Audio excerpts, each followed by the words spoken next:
Welcome back. Radio city joke સ્ટુડિયોમાં આપનું સ્વાગત છે. કાકા, હા તમને ખબર છે કે અત્યારે વેક્સિન ટુરિઝમ ચાલે જેવું? હાલ મેં હમણાં કશે વાંચ્યું પેલું 3 nights 4 days એવું લંડનમાં જવાનું ને વળતી વખતે વેક્સિન લઈને પાછું આવવાનું એમ. હા, આવું ચાલુ થઈ ગયું છે. ખરું કહેવાય. હા તો તમે એવું કઈ પ્લાન કરો?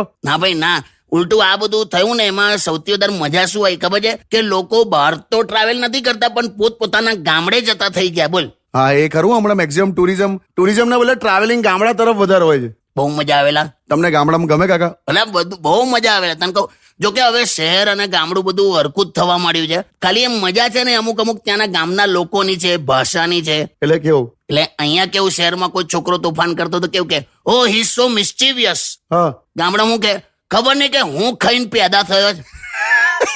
પછી ધારો કે શહેરમાં કોઈ છોકરો 90% લાવે હા, તો અહીંયાના પેરેન્ટ શું કે ઓ આઈ એમ સો પ્રાઉડ ઓફ યુ. હા. ગામમાં હું કે છોકરો કોનો છે એવું કઈ આખું ક્રેડિટ એના નામે લઈ લે. બોલ.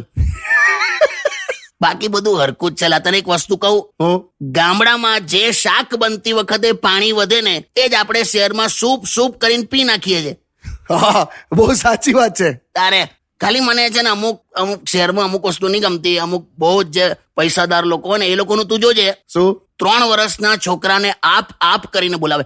આપ ये क्या कर रहे हो, आपको ऐसा नहीं करना चाहिए. અને 60 વર્ષના ડોહાને તું કહીને બોલાવે. જોજે. હા, અમે માર્ક કર્યું. તારે શું બે ગામડાનું ટુરિઝમ કરોલા. વેક્સિન તો આવશે ત્યારે આવશે જ. સહી વાત હે બાબા. સ્ટે ટ્યુન્ડ વિથ કિશોર કાકા only on radio city 91.1. Only on Radio